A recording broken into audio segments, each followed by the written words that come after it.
Jangan lupa subscribe, like, and comment. Assalamualaikum warahmatullahi wabarakatuh. Bertemu kembali dengan Mahabit Channel di channel pendidikan dan hiburan. Pada kesempatan ini kita akan membahas tentang lembaga jasa keuangan. Lembaga jasa keuangan terdiri dari Otoritas Jasa Keuangan atau OJK. Yang kedua, bank. Bank terdiri dari bank umum, BPR atau Bank Perkreditan Rakyat, dan bank syariah. 3. Lembaga keuangan bukan bank atau LKBB, terdiri dari asuransi, koperasi kredit, pegadaian, dana pensiun, perusahaan sewa guna, dan lembaga pembiayaan. Yang keempat, pasar modal. Namun pada kesempatan ini, karena pembahasan cukup luas, kita akan membahas tentang OJK dan bank saja. Pengertian OJK adalah lembaga yang independen yang mempunyai fungsi, tugas, dan wewenang pengaturan, pengawasan, pemeriksaan, dan penyidikan.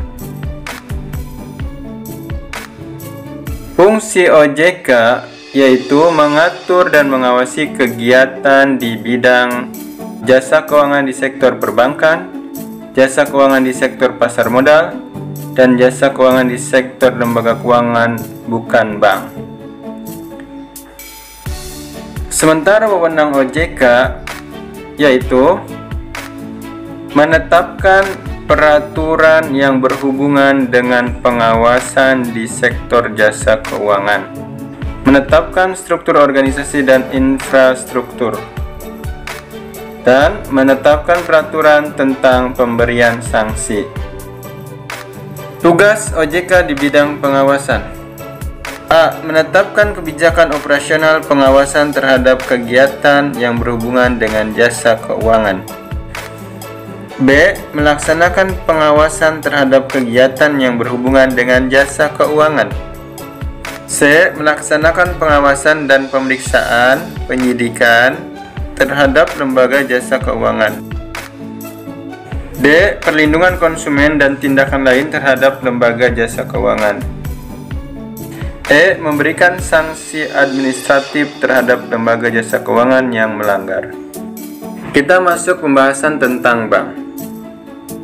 Pengertian bank adalah lembaga keuangan yang mempunyai kewenangan untuk meminjamkan uang, mengeluarkan uang, dan membantu menyimpan uang masyarakat.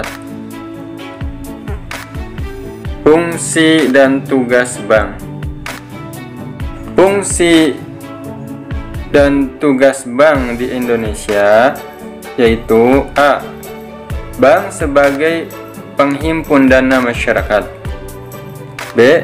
Bank sebagai pemberi kredit atau penyalur dana kepada masyarakat. Jenis bank. Jenis bank berdasarkan fungsinya: yang pertama, bank sentral, kedua, bank umum, dan ketiga, bank perkreditan rakyat. Perbedaan antara bank umum dan bank perkreditan rakyat atau BPR yaitu bank BPR tidak melakukan kegiatan pemberian jasa lalu lintas pembayaran dan melakukan transaksi valuta asing. Jenis bank berdasarkan kepemilikannya: A. Bank milik pemerintah, yaitu bank yang akta pendiriannya, modalnya, maupun seluruh keuntungannya dimiliki oleh pemerintah. Contohnya Bank BRI, Bank BNI, Bank DKI, dan lain-lain. B. Bank milik swasta nasional, yaitu bank yang sebagian besar modalnya, akta pendiriannya, maupun pembagian keuntungannya dimiliki oleh swasta. Contohnya Bank Danamon, Bank BCA, Bank Muamalat, Bank Niaga, dan lain sebagainya. C. Bank milik asing, C. Bank milik asing, yaitu bank yang didirikan oleh warga negara asing, biasanya merupakan cabang dari bank yang ada di luar negeri. Contohnya Bank HSBC, Citibank, Amro Bank, dan lain-lain. Jenis bank berdasarkan kegiatan operasionalnya. Ada bank konvensional, bank yang dalam kegiatan operasionalnya merupakan metode bunga bukan menerapkan metode bagi hasil. Bank syariah beroperasi dengan menggunakan prinsip syariah Islam. Bank syariah yang pertama yaitu pada awal tahun 1990-an, yaitu Bank Muamalat.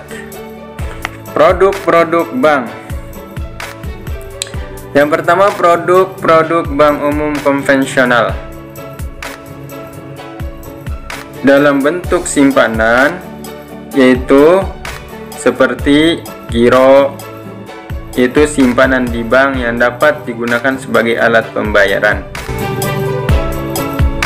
Deposito merupakan simpanan yang penarikannya hanya dapat dilakukan dalam jangka waktu tertentu. Sertifikat deposito ini merupakan deposito berjangka yang bukti simpanannya dapat diperdagangkan. Dan tabungan merupakan simpanan di bank yang penarikannya hanya dapat dilakukan berdasarkan syarat tertentu. Berikutnya, produk bank umum konvensional, yaitu jasa lalu lintas pembayaran dan peredaran uang, seperti dalam bentuk inkaso, transfer, dan lalu lintas pembayaran luar negeri, seperti letter of credit, yang merupakan jaminan bank untuk transaksi ekspor-impor.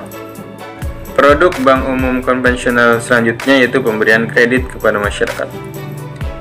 Kemudian, jasa-jasa perbankan lainnya seperti traveler checks, yaitu jual beli cek perjalanan, banknot, jual beli uang kertas, credit card atau kartu kredit, jual beli valuta asing, pembayaran listrik, telepon, gaji, pajak, dan lain-lain.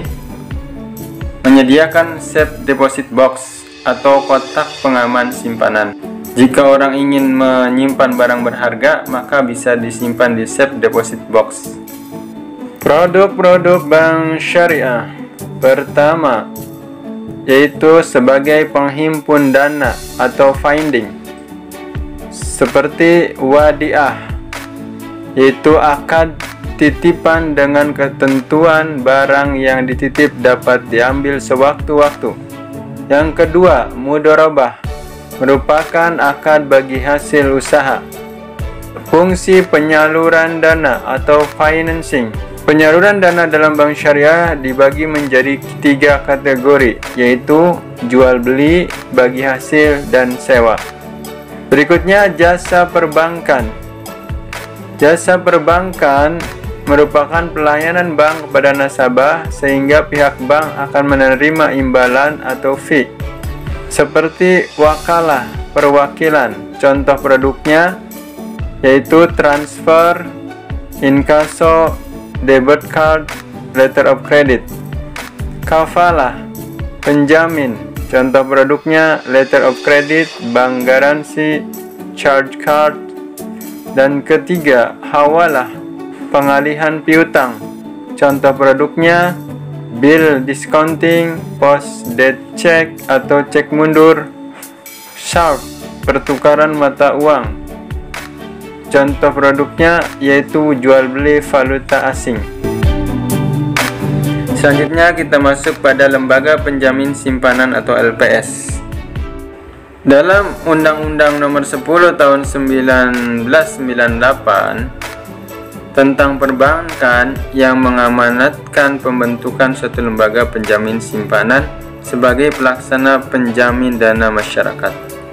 Pada tanggal 22 September 2004, Presiden Republik Indonesia mengesahkan Undang-Undang Nomor 24 tentang Lembaga Penjamin Simpanan. Pengertian Lembaga Penjamin Simpanan (LPS) terdapat pada Undang-Undang Nomor 24 Tahun 2004, yaitu lembaga independen yang berfungsi menjamin simpanan nasabah penyimpan dan turut aktif dalam memelihara stabilitas sistem perbankan sesuai dengan kewenangannya. Fungsi lembaga penjamin simpanan: pertama, menjamin simpanan nasabah. Kedua, turut aktif dalam memelihara stabilitas sistem perbankan sesuai dengan kewenangannya. Tugas lembaga penjamin simpanan: pertama, merumuskan dan menetapkan kebijakan pelaksanaan penjaminan simpanan. Kedua, melaksanakan penjaminan simpanan. Ketiga, merumuskan dan menetapkan kebijakan dalam rangka turut aktif memelihara stabilitas sistem perbankan. Keempat, merumuskan, menetapkan, dan melaksanakan kebijakan penyelesaian bank gagal yang tidak berdampak sistemik. 5. Melaksanakan penanganan bank gagal yang berdampak sistemik.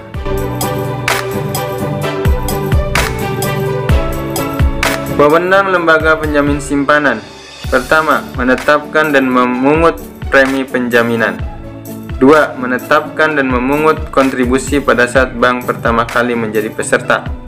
3. Mendapatkan data simpanan nasabah dan kesehatan bank, laporan keuangan bank, dan laporan hasil pemeriksaan bank sepanjang tidak melanggar kerahasiaan bank.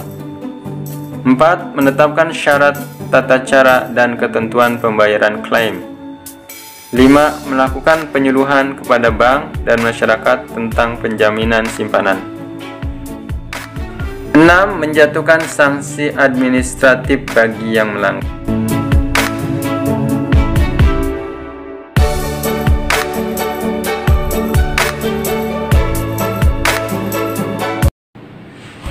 Demikianlah pembahasan kita kali ini, semoga bermanfaat. Assalamualaikum warahmatullahi wabarakatuh.